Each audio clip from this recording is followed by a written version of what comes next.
आप्यायन्तु ममाङ्गानि वाक्प्राणश्चक्षुश्रोत्रमथो बलमेन्द्रियाणि च सर्वाणि सर्वं ब्रह्मोपनिषदम् माहं ब्रह्म निराकुर्याम् मा ब्रह्म निराकरोत् अनिराकरणमस्तु अनिराकरणं मेस्तु तदात्मनि निरतेय उपनिषत्सु धर्मास्ते मयि सन्तु ते मयि सन्तु। ॐ शान्ति शान्ति शान्तिः।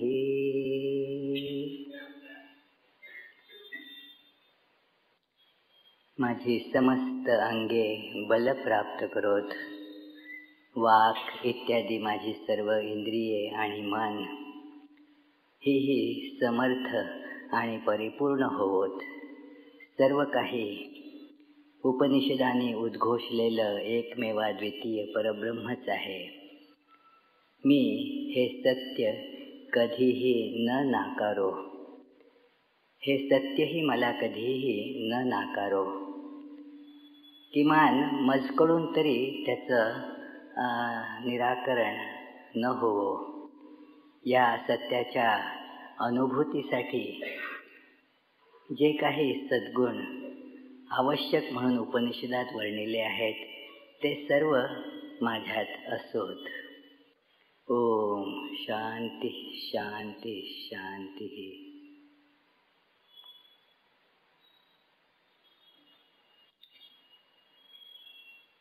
पूजनीय स्वामी भौमानंदजी महाराज, इतर उपस्थित आदरणीय संन्यासी ब्रह्मचारीगण आणि पुण्यातील विचक्षण विद्वान श्रोतृवर्ग, आज या ठिकाणी आपल्यामध्ये येऊन मला पुन्हा खूप आनंद झाला आहे। मी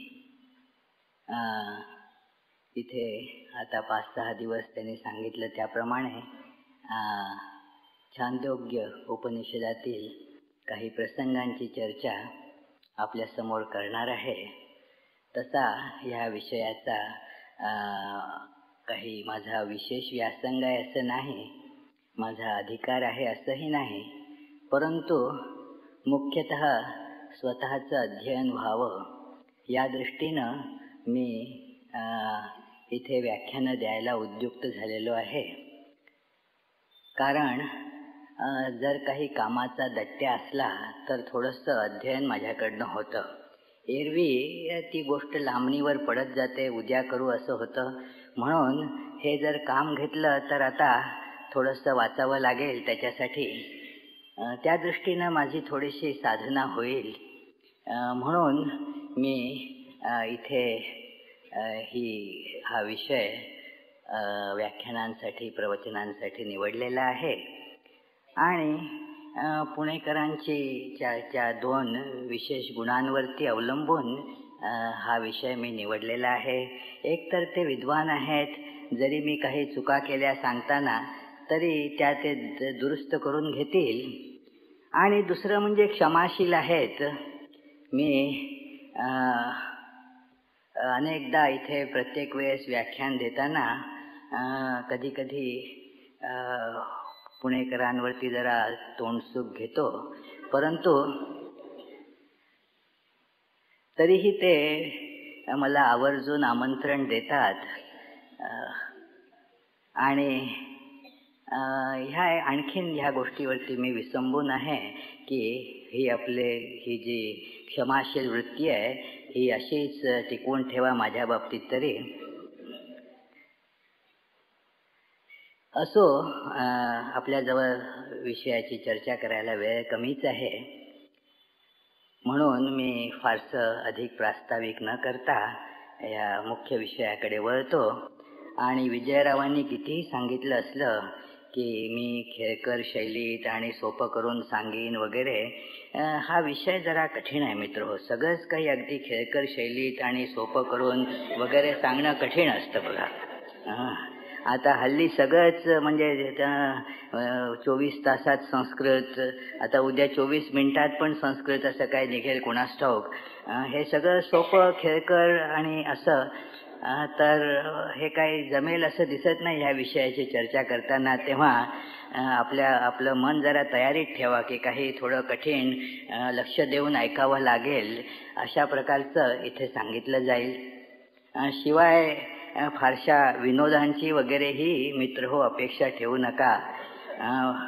आपल्या पु ल देशपांडेंनी त्यांच्या पुणेकरांच्या वर्णनात म्हटलं आहे की पुण्यात व्याख्यान देताना जर दर तिसऱ्या वाक्याला विनोद नसला तर तो फाऊल धरतात.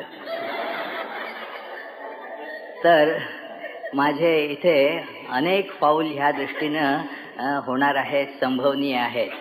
तसं म्हटलं तर पुण्यात पुणेकरच विनोदाला भरपूर खाद्य सदोदित पुरवीत असतात, परंतु एकंदर आपल्या विषयाच्या चर्चेमध्ये ते काही बसणारं नसल्यामुळे मला काही त्याचा फारसा उपयोग करता येईल असं वाटत नाही. तर असो, छांदोग्य उपनिषद हे सामवेदांतर्गत तलावकार शाखेमध्ये पडतं आणि हे एक प्राचीन असं उपनिषद आहे. स्वामी विवेकानंदांनी ज्ञानयोग ग्रंथात अनेक उपनिषदांचा एक स्वैर किंवा आपल्या दृष्टीनं उपयुक्त असा एक अभ्यास आपल्यासमोर ठेवलेला आहे. त्यात छांदोग्य उपनिषदातल्या एका प्रकरणाची चर्चा करण्यापूर्वी ते सांगतात की काही उपनिषद, जसं उदाहरणार्थ कठोपनिषद किंवा श्वेताश्वतर उपनिषद, ही आधुनिक उपनिषद आहेत. तुलनात्मक दृष्टीने त्यांची रचना हा वेदांताचे समस्त सिद्धांत परिपूर्ण अवस्थेला पोचल्यावर झालेली आहे आणि म्हणून ती उपनिषद काही दृष्टीनं समजायला सहज असली तरी देखील त्यात एक उणीव राहून जाते आणि ती उणीव म्हणजे ह्या अंतिम विचारांचा क्रमविकास मानसिकदृष्ट्या मनुष्याच्या मनात कसा झाला हे त्यात आपल्याला बघायला मिळत नाही.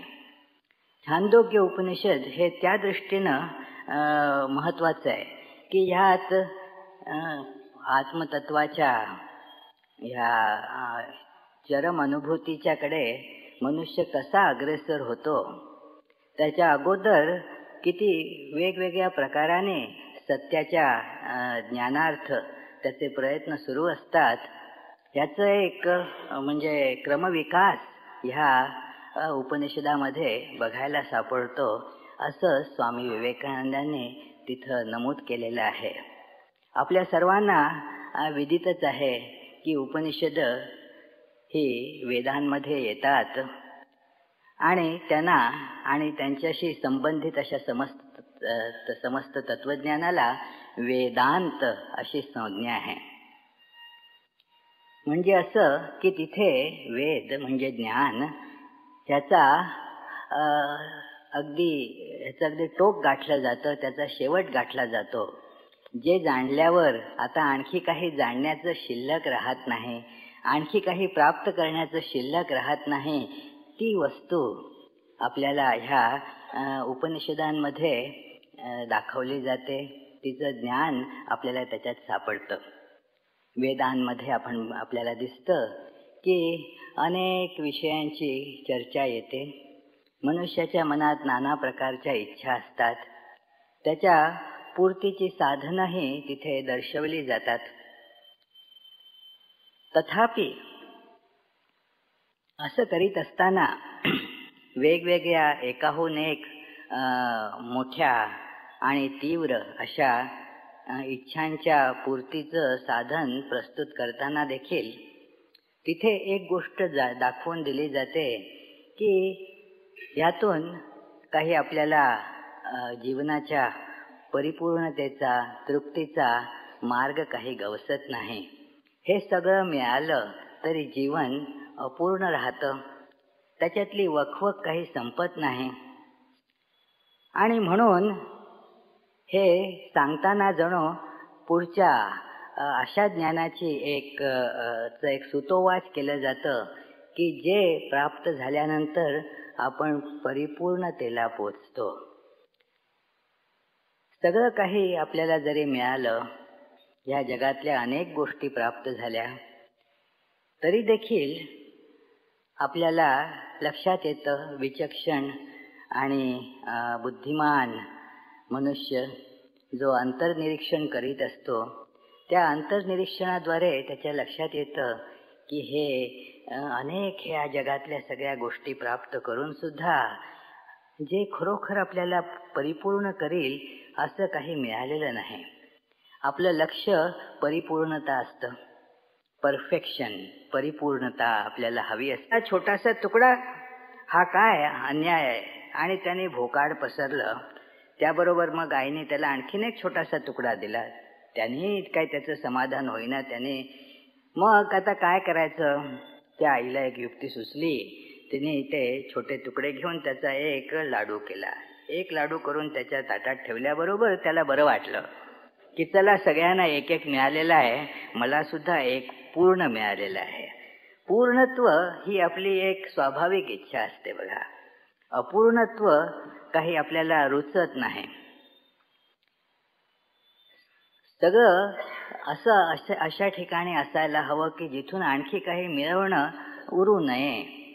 जर आपल्याला विचारलं म्हणून की आपल्याला आनंद हवा आहे, किती हवा आहे याचं काही त्याचं एक हे सांगू शकता का, आपण परिमाण सांगू शकता का की मला इतकाच हवा आहे? नाही, न संपणारा अनंत असा आनंद आपल्याला हवा असतो. इतका मिळाला म्हणजे पुरे असा काही तिथे आपल्याला त्याच्यावरती एक मर्यादा टाकता येत नाही. तसंच बाकीच्या गोष्टी देखील किती हव्या आहेत आपल्याला. पैसा किती हवा आहे, काही त्याला काही मर्यादा राहत नाही. तो खर्च करता आला नाही तरी आणखीन मिळवावासा वाटू लागतो. शेवटी काय होतं तर आपलं मोजत बसतो आपण नुसते किती आहेत तर.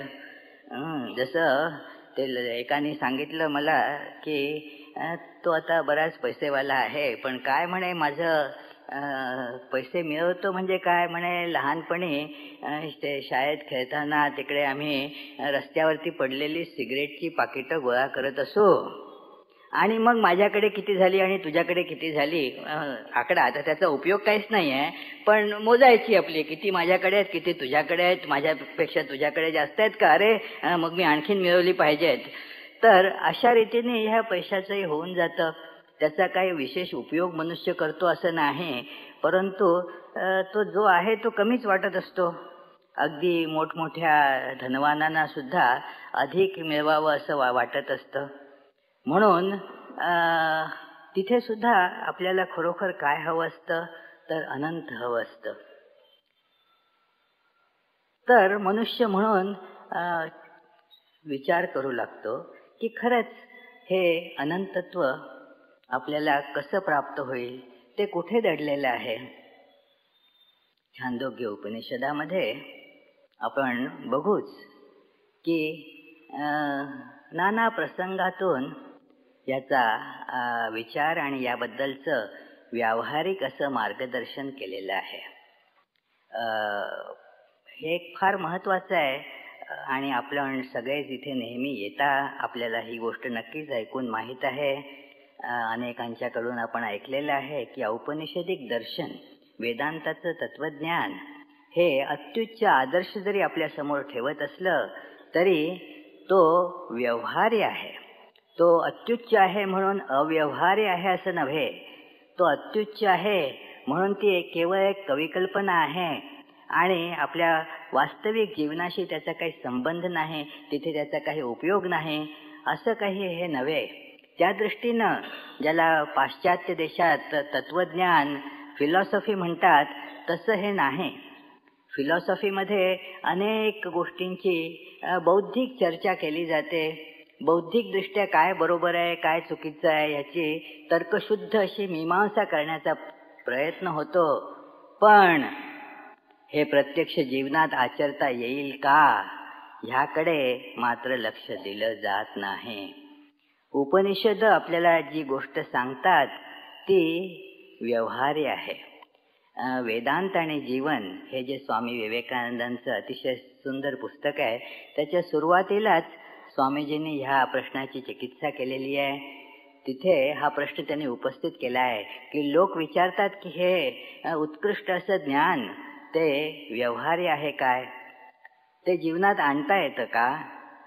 आणि उत्तरी ते म्हणतात की हे लक्षात घ्या की पहिल्यांदा ते आचरणात आणलं गेलेलं आहे, पहिल्यांदा ते जीवनात व्यवहारात उतरवलं गेलेलं आहे आणि नंतर मग तुमच्या आमच्या सोयीसाठी तुम्हाला आम्हालाही त्या मार्गानं जाता यावं आणि आपलं जीवन धन्य करून घेता यावं यासाठी म्हणून शब्दबद्ध केलेलं आहे.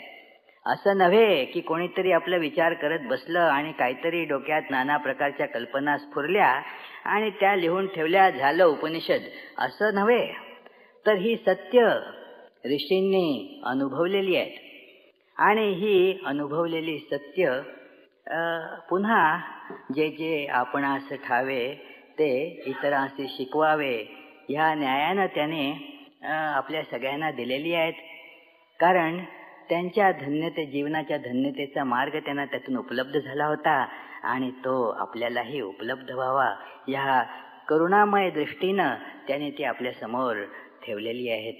आणखीन एक प्रश्न विचारण्यात येतो, त्याचंही उत्तर त्याच ठिकाणी स्वामी विवेकानंदांनी दिलेलं आहे की का हो ते शक्य असेल कदाचित, परंतु केवळ कोणी अरण्यात राहणारे ऋषीमुनी वगैरे आहेत त्यांना शक्य असेल. आमचं जीवन बघा किती धकाधकीचं, की किती कामं आम्हाला सारखी उरकावी लागत असतात, कधीच संपत नाहीत हो, सकाळपासून रात्रीपर्यंत. आणि मग आमच्या जीवनात आता ही तत्व आणण्यासाठी शांती कुठे आहे? सदोदित आम्ही आपले कामांमध्ये व्यग्र असतो. एखाद्या कुठेतरी अरण्यात बसलेल्या आणि दुसरा काही उद्योग नसलेल्या ऋषीच्या जीवनात कदाचित हे होऊ शकेल. सगळ्यांना वाटतं की कोणी म्हणजे ज्यांना काही बाकी दुसरा उद्योग नाही त्यांच्याच जीवनात हे उच्च आध्यात्मिक तत्व फक्त येऊ शकतं आणि त्यांचं जीवन फक्त धन्य होऊ शकतं. अरे मग आपण तसं का नाही करत? आपल्याला आपलं जीवन धन्य करून घ्यायचं आहे ना. आणि तुम्हाला जर ठाऊक असेल खरोखर, असा जर आपला खरोखर विश्वास असेल की सगळी कामं बिमं सोडून देऊन जंगलात जाऊन बसलं तरच हे होतं, तर मग आपण तसं करायला हवं होतं की नाही? आपण कितीतरी त्रास इतर गोष्टींसाठी घेतो, तेव्हा जमणार नाही असं म्हणत नाही. पैसे मिळवायचे असले तर किती त्रास घेतो. मला एक जण बऱ्याच पूर्वी भेटला होता, अजून मी ती घटना विसरत नाही. मी त्यावेळेस नागपूरहून पुण्याला येत होतो आणि काही रेल्वेमध्ये ट्रेनमध्ये तिथे ह्याच्यात तिथे कुठल्या मार्गे जाते ती गाडी, ते तिथे नगरच्या जवळ त्या नगरला एक जण गाडीत शिरला. रात्रीचे काहीतरी 2 वगैरे वाजले असतील आणि 2 वाजता तो गाडीत शिरला आणि सहज मग आमचं बोलणं सुरू झालं. तो म्हणाला की तो आता 6 वाजता तिकडं पुण्याच्या तिथे गाडी पोचते, मग तिकडनं तो 8 वाजता त्याच्या कंपनीची बस येऊन त्याला घेऊन जाते. कुठल्या तरी त्या ऑटोमोबाईल कंपनीत वगैरे त्याची नोकरी असे. आणि मग तिकडे एक 6 वाजेपर्यंत काम आटोपलं की ती बस त्याला परत इथे आणून सोडते. पुन्हा तो रात्रीची तीच गाडी पकडतो आणि रात्री 12 वाजताच्या आसपास काहीतरी तिथे ते पुन्हा त्या नगर स्टेशनवरती उतरतो. तिकडनं सायकल घेऊन पुन्हा आपल्या कुठल्या जवळच्या गावी तिथं जातो. आणि हे त्याचं चक्र सुरू आहे बघा. म्हणजे तो पहाटे काहीतरी आता घरी कशाला जातो हेच कळत नाही.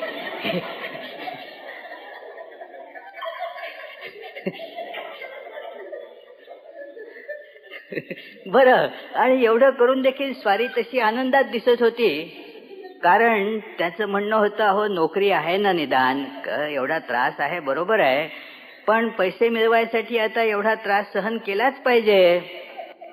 आता पैसे मिळवायसाठी एवढा त्रास सहन केला जाऊ शकतो, परंतु आत्मज्ञानाच्या प्राप्तीसाठी याच्यातला काय 1/100 जरी कुणाला सांगितलं तरी म्हणतो काय कसं शक्य हो, फार कठीण आहे, म्हणजे वेळ कुठे आहे हो आम्हाला. तर ह्या सगळ्या बाकीच्या फालतू गोष्टींसाठी बराच वेळ मनुष्य काढू शकतो, परंतु ज्याने आपलं कल्याण खरोखर होईल त्याच्यासाठी काढत नाही. कारण आपलं त्याने खरोखर कल्याण होईल ह्याच्यावरती तेवढा म्हणावा तेवढा विश्वास नसतो. वाटतं की आहे ऐकलेलं आहे खरं, पण ऐकूनही काही विश्वास मनात तसा असतो असं नाही. श्रद्धा त्याच्यावरती नसते.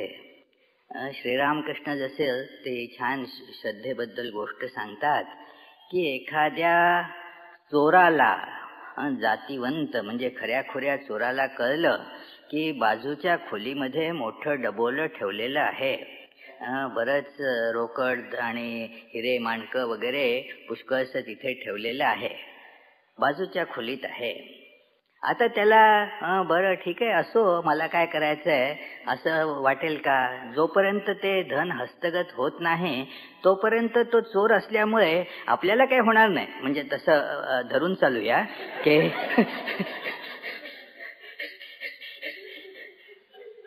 पण जर जातीवंत कोणी चोर असला, खरोखरचा चोर असला, तर श्रीरामकृष्ण म्हणतात त्याला झोप लागेल का?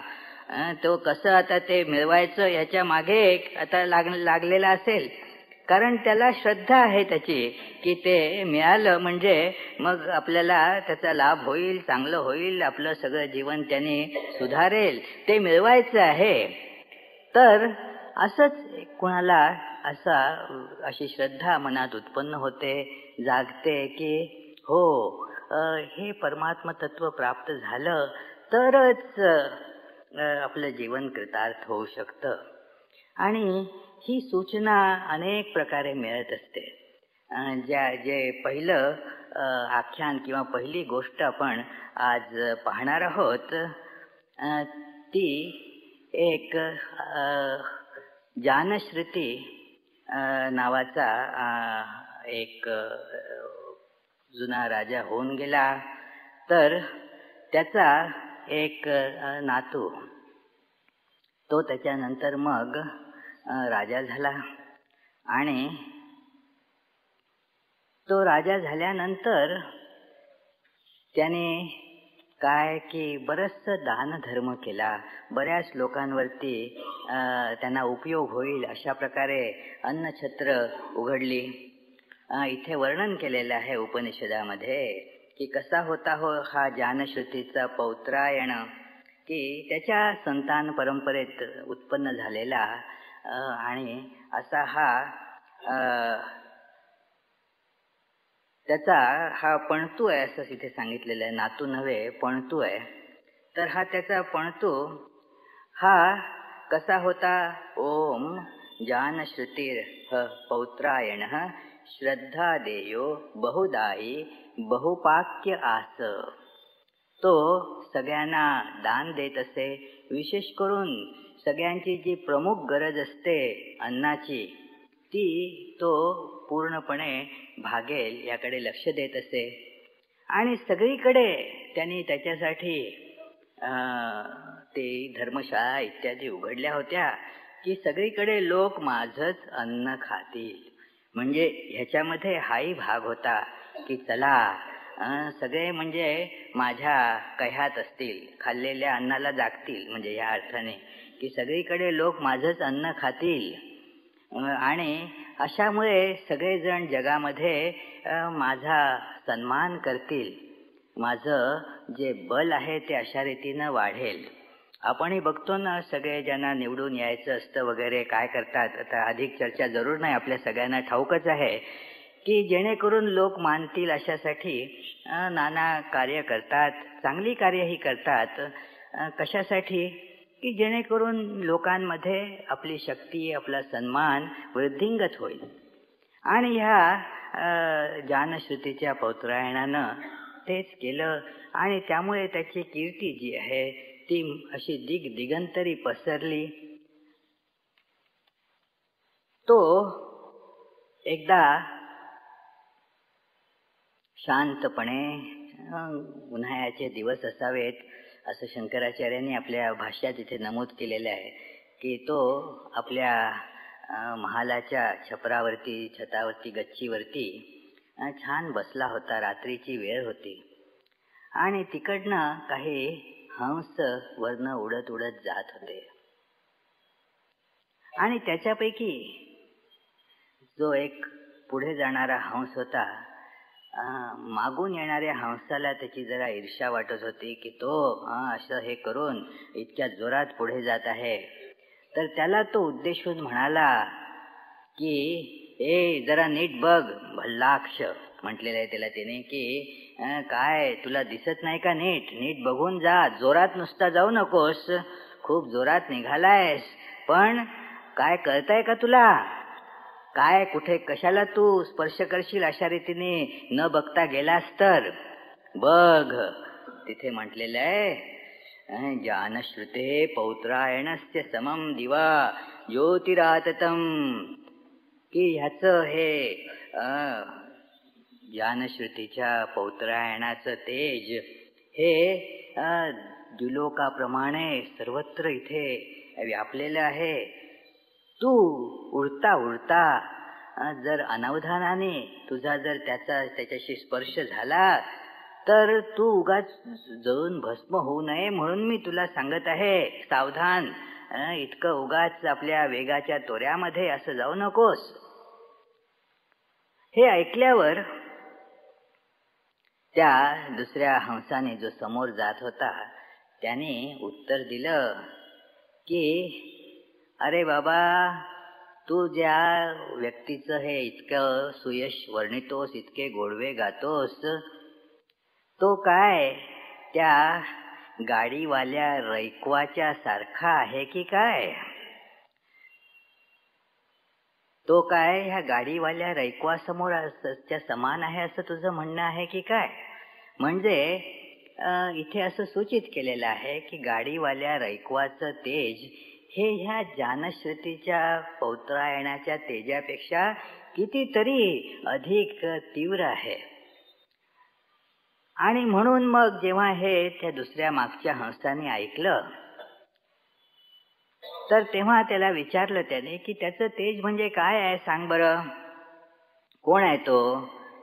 तर ह्याने समोरच्या हंसाने सांगितलं की बघ, तिथे एका पाशाच्या खेळाचा दृष्टांत दिलेला आहे. आता दृष्टांत हे परिचित गोष्टींचे द्यावे लागतात. तर त्याच्यातला एक असा फासा असतो की त्याचं नाव ठेवलेलं आहे तिथे कृत. हा फासा जर कोणी जिंकला तर बाकीचे सगळे फासे पण त्याने जिंकले असं त्याचा अर्थ होतो. आणि म्हणून तिथे त्यांनी म्हटलेलं आहे की ह्या गाडीवाल्या रैकवानं काय केलेलं आहे की त्याने हा फासा जिंकलेला आहे की आणि त्याच्यामुळे त्याच्याद्वारे सगळं काही जिंकलं गेलेलं आहे असं त्याचं तेज आहे. आणि इथे ज्ञानाचा प्रभाव वर्णिलेला आहे. तो हंस सांगतो की हे काही मी त्या गाडीवाल्या रैकवाबद्दलच सांगतोय असं नाही, तर त्याच्यासारखं ज्याचं ज्ञान आहे त्या प्रत्येकालाच ही गोष्ट लागू होते. त्या प्रत्येकाबद्दलच मी हे सांगितलेलं आहे असं समज. आणि या जानश्रुतीच्या पौत्रायणानं त्याच्या पणतूनं ही गोष्ट ऐकली वरनं जात असताना. आता हा दृष्टांत आहे. आता इथे प्रश्न उपस्थित करू नयेत, कारण पुण्यात कुठले प्रश्न लोक उपस्थित करतील काही भरोसा नसतो बघा. की का हो त्याला म्हणजे काय त्या हंसांची भाषा समजत होती की काय, किंवा ते हंस काय ते कुठल्या भाषेत बोलत होते, शुद्ध मराठीत बोलत होते की आणखीन कुठल्या. तर असो इथे याचा संकेत आहे की हे सगळे त्या जानश्रुतीच्या पणतूच्याच मनातल्या गोष्टी आहेत ह्या, की त्याला वाटत होतं आपण इतकं मिळवलेलं आहे पण आज कुठेतरी अजून मिळवायचं आहे.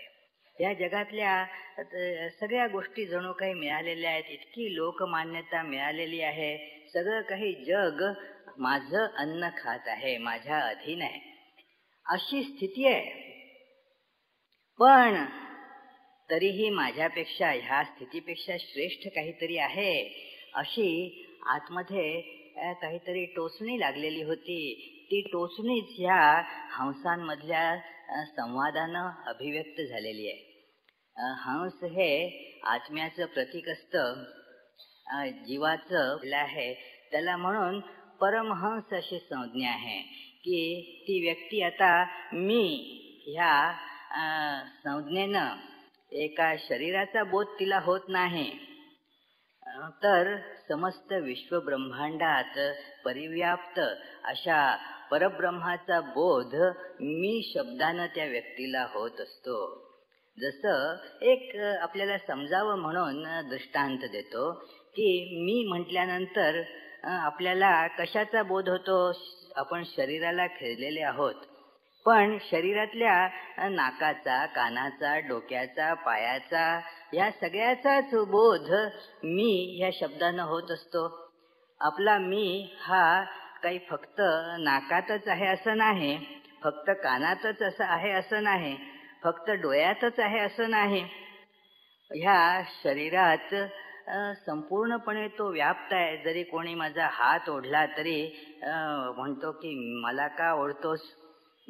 जरी आपल्या हातात कोणी पैसे दिले तरी त्या हातालाच दिले असं नाही, मला दिले असं म्हटलं जातं.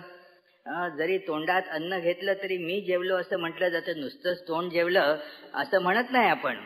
आपला जसा मी उत्पन्न होते, एका विशिष्ट शरीराची जाणीव उत्पन्न होत नाही. तर तिथेही ब्रह्मज्ञानाची अवस्था आहे. तर तो आपला खरा मी आहे आणि ह्या शरीर मनाशी निगडीत असा आपला हा दुसरा मी आहे, दुसरा असा जीव आहे. तर जीव हा नेहमी अतृप्त असतो, कारण त्या परब्रह्मातच समाधान आहे, तिथंच तृप्ती आहे, तेच त्याचं खरं स्वरूप आहे. म्हणून शरीर मनाशी निगडीत होऊन त्याला नेहमीच अतृप्तीचा भाव असतो. कधीच तृप्ती होत नाही. काहीतरी अपूर्णत्व आहे असं वाटत असतं आणि तेच नाना प्रकारच्या इच्छांमधनं प्रगटतं. आपल्याला ठाऊक आहे, मुंडक उपनिषदात आणि श्वेताश्वतर उपनिषदात ती 2 पक्ष्यांची म्हणून कथा येते की हा एक पक्षी जो आपलं खरं स्वरूप असा परमात्मा वरती बसलेला आहे वृक्षाच्या, आणि दुसरा खालती बसलेला आहे, खालच्या फांदीवरती आहे कुठेतरी. त्या खालच्या फांदीवरच्या पक्षाला काही चैन पडत नाही. त्याला नाना इच्छा मनात उद्भवत असतात. हे मला मिळालं पाहिजे, ते मला मिळालं पाहिजे. इच्छा हे नेहमीच अपूर्णतेचं लक्षण आहे आणि म्हणून परमात्माच्या प्राप्तीसाठी सर्व इच्छांचा त्याग करायला का सांगितलं जातं? कारण इच्छा म्हणजे अपूर्णत्व आहे. इच्छा आहे म्हणजे काय? माझ्याजवळ जे नाही त्याचीच इच्छा उत्पन्न होऊ शकते ना. म्हणजे काय की मी परिपूर्ण नाही ही जाणीवच मुळी इच्छेच्या रूपानं आपल्यात प्रगटत असते. मला काहीतरी हवं आहे आणि हे कितीही मिळालं तरी जोपर्यंत त्या वरच्या पक्षाशी तो एक होत नाही तोपर्यंत ती वाटचाल ही सुरू राहते. हे जणू काही 2 पक्षीच इथे बोलत आहेत. एक ह्या जानश्रुतीच्या पणतूचा महिमा सांगणारा की हो बघा किती मोठी गोष्ट मी मिळवलेली आहे, हो या जगातले सगळे लोक बघा मला मानतात, माझं अन्न खातात, हो मीच आहे. मग त्या सेवकाने येऊन राजाला खबर दिली की मी बघून आलो, बरं त्याला इकडे तिकडे तो छान बसलेला आहे. आणि मग राजाने ठरवलं की आपण हे ज्ञान प्राप्त केलं पाहिजे, ह्या रैक्वाकडे जाऊन ज्ञान प्राप्त केलं पाहिजे. आणि ज्ञान प्राप्त करणं ह्याच्यासाठी नेहमी आपण उपनिषदात बघाल की नम्रतेची आवश्यकता सांगितलेली आहे. नम्रतेनं गुरुकडे जायला पाहिजे.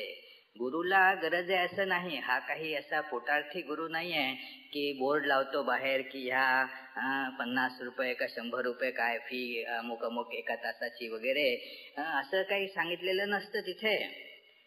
परंतु ती विद्या मिळवायची असेल तर त्याच्यासाठी ती अट असते की तुम्ही विनम्रपणे गुरुकडे जायला हवं, गुरुला शरणागत व्हायला हवं. आपल्याला ठाऊक आहे भगवद्गीतेच्या प्रारंभी, दुसऱ्या अध्यायाच्या प्रारंभी, त्याच्या आधी अर्जुनाने श्रीकृष्णाला चांगलं मोठं लेक्चर जोडलेलं आहे की कसं आपण हे युद्ध करायला नको आणि किती मोठं पाप आपण करत होतो आणि काय बघा मला बरोबर वेळेवरती बुद्धी सुचली म्हणून बरं झालं, नाहीतर केवढं अहोबत महत् पापम कर्तुम व्यवस्थिताम वयम. वयम म्हणजे तो त्याला श्रीकृष्णालाही त्याच्यात गोवतो बरं, फक्त अहम असं नाही म्हणत. म्हणजे भगवंता तू सुद्धा पाप करायला निघाला होतास माझ्या बरोबर. तर असं, आणि बरं झालं मला बुद्धी सुचली वगैरे.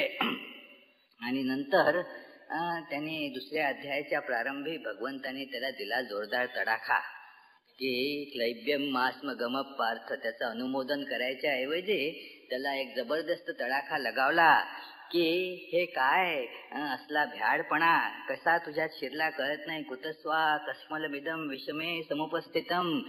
तुला न शोभणारा, तुझ्यासारख्या श्रेष्ठ आर्य पुरुषाला न शोभणारा असा हा भेकडपणा तुझ्यात कुठनं शिरलाय, काढून टाक त्याला आणि आपलं जे स्वाभाविक बल आणि तेज प्रगट कर. आणि मग अर्जुनाला अतिशय म्हणजे त्याच्या लक्षात आलं की आपल्याला काही समजत नाही, आपल्याला काही कळत नाही, आपण किंकर्तव्यमूढ झालेलो आहोत. आणि यातून भगवंता तूच माझा उद्धार करशील, तूच मला गुरुरूप होऊन मला यातून वर काढशील असं म्हणून तो भगवंतांना शरण जातो. म्हणतो की माझा शोक प्रचंड शोक आहे. काय शब्द आहेत तिथे भगवद्गीतेतले की यत शोक मुच्छोषणम इंद्रियाणाम. समस्त इंद्रियांमधनाची शक्ती जणू काही तो शोक हरण करत आहे. आपल्याला कल्पना असेल की काही शोकाचा प्रसंग आला की जणू सगळी इंद्रियातली शक्ती नाहीशी झाली असं मनुष्याला वाटत असतं. आणि अर्जुनाला हेही कळत आहे तिथे की हा शोक कसा आहे. का बरं ह्या भगवंताचा गुरूंचा आश्रय घ्यायची काय गरज आहे. जरा थोडंसं आणखीन एखादं राज्य मिळालं तर निघून नाही का जाणार. नाही, त्याला खात्री आहे तिथे. तो म्हणतो अवाप्य भूमा वसपत्न वृद्धम राज्यम सुराणामपि चाधिपत्यम. अहो ह्या पृथ्वीचंच निष्कंटक राज्य, किंबहुना समस्त स्वर्गलोकाचंही जरी राज्य मिळालं तरी हा शोक जाण्यासारखा नाही. आणि म्हणून मला तू ह्यातून बाहेर काढ. शिष्यस्तेहम शाधिमाम त्वाम प्रपन्नम. तुला शरण आलेल्या ह्या तुझ्या शिष्याला यातून बाहेर काढ. आणि अशा रीतीने तो अर्जुन तिथे आपला मित्र थोड्या वेळापूर्वी ज्याला लेक्चर जोडलेलं होतं अशा त्या श्रीकृष्णाला आता मनस्थिती बदलल्यामुळे गुरु म्हणून शरण गेलेला आहे की माझा हा शोक दूर कर. तर हा आता पण तू निघाला गुरुकडे. त्यालाही आता हा शोक आतमध्ये जाणवत आहे आणि ह्या ज्ञानाची किंमत पण जाणवत आहे की मला हे जे मिळालं आहे त्याची अशी कोणती मोठी किंमत आहे.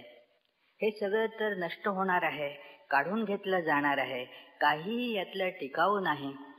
आपल्याला ज्याच्याबद्दल मोठा अभिमान वाटत असतो की बघा मी अमुक अमुक आयुष्यात मिळवलं, एवढी कीर्ती मिळवली, एवढा माझा मान सन्मान झाला, पण किती दिवस टिकतो तो, काही विशेष नाही.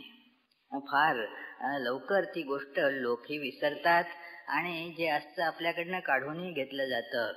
हे थॉमस ए केम्पिस त्याचं एक सुंदर पुस्तक आपण वाचलं असेल, मला फार उपयुक्त वाटतं असं ते पुस्तक आहे, इमिटेशन ऑफ ख्राइस्ट.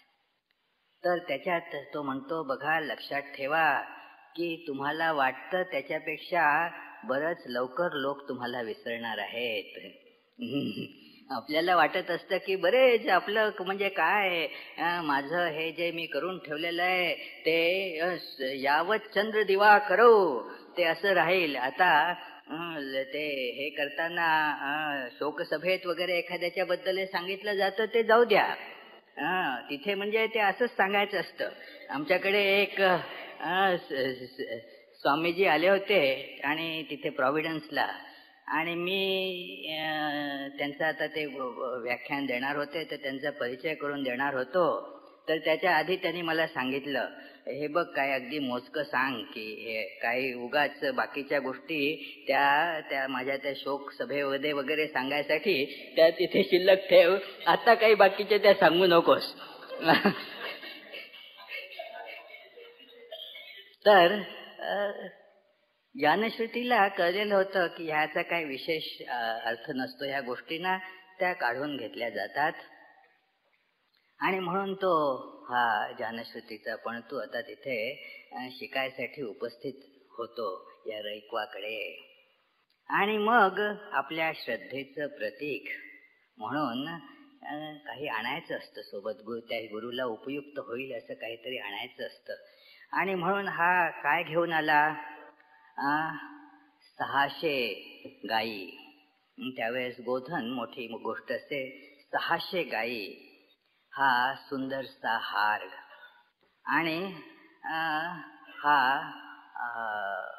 खेचराने युक्त असा हा सुंदरसा रथ, हे मी तुझ्यासाठी आणलेलं आहे. ह्याचा स्वीकार कर आणि मला ते ज्ञान दे. आता राजाला वाटलं आपण भरपूर आणलेलं आहे ना, आपण पुष्कळ आणलेलं आहे. आता तो तिथे रैक्वाने त्याला अतिशय त्याची भर्त्सना करीत म्हटलं की हे शूद्रा, आता हा राजा आहे बरं,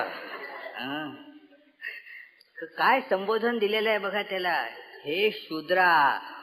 शूद्रा, तू काय समजला स्वतःला? हे तुझी सगळी काय जे गायी बी आणलेले आहेत ते सगळं तुझं तुलाच लखला बसो. अतिशय त्याचा तिरस्कार केला. 2 गोष्टी याच्यात दाखवल्या गेलेल्या आहेत की बघा, ह्या मनुष्य जन्माचं सार्थक ज्याने होईल असं आत्मज्ञान जर प्राप्त केलं नाही तर मग आपण मनुष्य असलो तरी अत्यंत तुच्छ दर्जाचे मनुष्य आहोत, ही गोष्ट दर्शवलेली आहे बघा. की आपण फार चांगले कपडे घालत असू आणि महालांमध्ये राहत असू आणि आपल्या पुण्यनगरीचं वैशिष्ट्य सगळ्यांना समजावून सांगत असू पुन्हा पुन्हा, तरी देखील बघा की हे काय, की हे अतिशय तुच्छ अशी गोष्ट आहे. हे काय मिळवलं तुम्ही मनुष्य? कारण एखाद्या गोष्टीची किती ती उच्च आहे हे तिथे त्या गोष्टीमध्ये दडलेलं जे सामर्थ्य आहे किंवा पोटेन्शियल, त्याच्यात जे काही अभिव्यक्त होण्याची शक्ती आहे ती किती अभिव्यक्त झाली आहे ह्याच्यावरती अवलंबून असतं. मनुष्यामध्ये परमेश्वर प्राप्त करण्याचं अंतर्निहित असं सामर्थ्य आहे. स्वतःला ह्या दिशेनं क्रमशः उन्नत करण्याची अशी शक्ती मनुष्यामध्ये आहे. आणि म्हणून ती जर आपण अभिव्यक्त केली नाही तर मग काय, शूद्र आहेस. तू शूद्र आहेस. काय मिळवलं तुला? 10 लोक चांगलं म्हणतात, ठीक आहे असो म्हणतील, काय किंमत आहे त्यांच्या त्या बोलण्याला एवी तेवी. तर तू काहीतरी त्याला अन्न देतोस म्हणून हो हो छान छान म्हणतात. आपण म्हणतो ना, असतील शीत तर जमतील भूत. तर ते आपलं तू त्यांना ते शीत देतोस तर तुझी ते स्तुती करतात. काय मोठंसं मिळवलंस तू. तर हे तुझं ते काय आणलंस तुझ्याजवळच राहू दे. त्या रैक्वाच्या लक्षात आलं, त्या पुतण्या त्याच्या त्या पणतूच्या लक्षात आलं की नाही, चुकलं माझं. आणि मग तो पुन्हा आला बरं. असं नाही की रागावला की काय, मी असा एवढा मोठा राजा जे समस्त जगातले सगळे लोक माझी स्तुती स्तोत्र गातात आणि हा भिकारडा हा ते काय एक कसली तरी गाडी घेऊन बसला आणि मला शूद्र म्हणतो. नाही, जाऊ दे, पुन्हा याच्याजवळ जाणार नाही, आता तोंड बघणार नाही याचं. थोडासा आपला जरा किंचितसा आपल्या अहंकाराला धक्का लागला की आपण किती म्हणजे दुखावले जातो आणि किती अशा प्रकारचा भाव येतो की नाही, आता पुन्हा याचं तोंड बघणं नको. परंतु ह्या राजाला ज्ञानाची खरोखर आस लागलेली होती. त्याच्यामुळे त्यांनी हा अपमान सहन केला. नुसतं इतकंच नाही तर त्याच्यावरती त्यांनी चिंतन केलं की कुठल्या दृष्टीनं ह्या ज्ञानी महात्म्याने असं म्हटलेलं आहे, हा अधिक्षेप कशासाठी केलेला आहे, माझा हा अधिक्षेप कशासाठी केलेला आहे. बघा की मनुष्याची किंमत कशावरनं ठरणार. जे श्रेष्ठ महापुरुष आहेत त्यांच्या लेखी तुमच्या ज्ञानावरनं तुमची किंमत ठरते.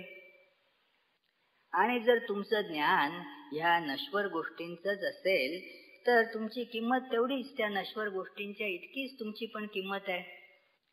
म्हणून त्याचा तो अधिक्षेप, त्याचा तिरस्कार ह्या दृष्टीनं रैक्वाने केलेला आहे. त्याच्या लक्षात, राजाच्या लक्षात ही गोष्ट येते आणि मग तो परत येतो. या उपनिषदांमधली भाषा अतिशय काव्यात्मक आहे आणि नंतर तो रैक्वाकडे येताना, पुन्हा येताना आता 600च्या ऐवजी 1000 गायी घेऊन येतो, हार घेऊन येतो, गाडी घेऊन येतो आणि ती महत्वाची गोष्ट आहे, आपल्या अतिप्रिय अशा कन्येलाही घेऊन येतो. कन्या हे पुन्हा तिथे प्रतीक आहे की अत्यंत प्रिय आहे. आपण त्याग कशाचा करतो ते महत्वाचं आहे ना. आपल्याला जवळ जे जे म्हणून आहे त्या सगळ्याचा त्याग करायला जर मनुष्य उद्युक्त झाला तर मग ह्या आत्मज्ञानाची प्राप्ती होऊ शकते. हे इथे दर्शवलेलं आहे की ती कन्या पण त्याने आणली, म्हणजे अत्यंत प्रिय असलेली गोष्ट आणली. एरवी मग नाहीतर आपण कठोपनिषदात वाचलं असेल, जे नको ते आपलं देऊन टाकायचं. एवी तेवी माझ्याकडे ओझत झालेलं आहे तर मी दान देऊन टाकतो तुला. तर अशा प्रकारचं देण्याला काही अर्थ नसतो. सर्वस्व द्यावं लागत असतं. ते ह्या कन्या ह्या रूपाने इथे प्रगट झालेलं आहे. आणि म्हणून जेव्हा हे दिलं जातं तेव्हाही आता हा रैक्व त्याला म्हणतो की पुन्हा त्याला शूद्र हीच संज्ञा वापरतो अजूनही. कारण तुला आत्मज्ञान झालं नाही म्हणजे इतका बाकी सगळा तू मोठा असला तरी देखील तू शूद्रच आहेस. आपल्याकडे एक छान तिथे कुठल्या स्मृतीमध्ये मला आठवत नाही, परंतु हे एक फार सुंदर वचन आहे, जन्मना जायते शूद्र. जन्माने सगळेच जण शूद्रच असतात बघा, कोणी ब्राह्मण नसतो जन्माने. जन्मना जायते शूद्र. आता त्याने जर ज्ञानप्राप्तीसाठी प्रयत्न सुरू केला तर संस्कार म्हणजे तसा संस्कार मनुष्यत्वाचा त्याच्यावर झाला तर मग संस्कारात द्विज उच्यते. दुसऱ्यांदा जन्म झाला होता त्याचा. पहिल्या जन्माने शारीरिक दृष्ट्या आईच्या पोटातून निघाला, शूद्रच निघाला. प्रत्येक जण त्या अर्थाने शूद्रच जन्माला आलेला आहे. कुठल्या कुळात जन्मला असो नसो काही त्याच्याशी घेणं देणं नाही, परंतु दुसरा जन्म झाला. आता त्याला ह्याची एक दीक्षा मिळालेली आहे की तुझं जीवन एका महान उद्देशासाठी आहे. केवळ आपलं खायचं प्यायचं मरायचं हे याच्यासाठी तुझं जीवन नाही. केवळ शारीरिक स्तरावरती जगण्यासाठी तू नाही आहेस. असा संस्कार झाल्यावर त्याला म्हणतात द्विज. संस्कारात द्विज उच्यते. वेदपाठी भवेत विप्रह. जर त्यांनी आता ह्या वेदांचं अध्ययन केलं म्हणजे ज्ञानप्राप्तीसाठी जाणीवपूर्वक प्रयास केला तर मग त्याला विप्र अशी संज्ञा होते. वेद पाठी भवेत विप्रह. आणि ह्याचा परिपाक, ह्या वेदाध्ययनाचा परिपाक त्या ज्ञानाच्या त्या प्राप्त करण्यामध्ये, ते ज्ञान अनुभवण्यामध्ये, आत्मसात करण्यामध्ये होतो, ब्रह्मज्ञान प्राप्त होतं. तेव्हा मग ब्राह्मण अशी संज्ञा होते, ब्रह्म जानाति ब्राह्मणः. तर म्हणून ह्या राजाला तो संबोधतो, तू शूद्र आहेस, पण तुला खरोखर ज्ञानप्राप्तीची इच्छा आहे. कारण तू मागे जे काय आणलं होतंस त्याच्यात तुझ्या कन्येचा अंतर्भाव नव्हता. गायी सुद्धा कमीच होत्या, पण ते महत्वाचं नाही आहे. आता तू 400 गायी त्याच्यात आणखीन टाकल्यास, पण त्याच्याबद्दल हा रैक्व बोलत नाही आहे.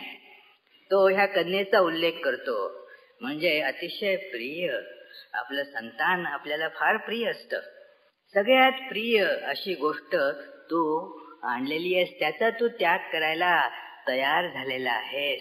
आणि म्हणून म्हणतात की ही कन्या हे तुझं विद्या ग्रहणाचं मुख झालेलं आहे, आणि म्हणून तुला मी आता हे ज्ञान देतो.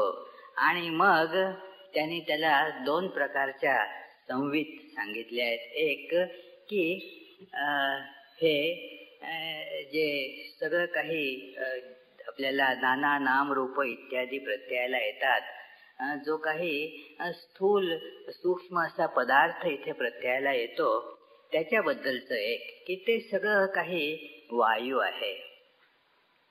आणि दुसरं म्हणजे की त्याच्यापेक्षा सूक्ष्म असं की आपल्यामध्ये ज्या नाना शक्ती प्राण इत्यादी आहेत, ज्याच्याबद्दल आपल्याला, ज्याच्यामुळे आपण जिवंत आहोत, आपण जाणतो असं आपल्याला वाटतं, आपण ज्याच्यामुळे जिवंत आहोत, हालचाल करतो वगैरे आपल्याला जे वाटत असतं, तर त्या सगळ्यांना त्यांनी अध्यात्म दर्शन असं नाव दिलं की हे अध्यात्म आहे.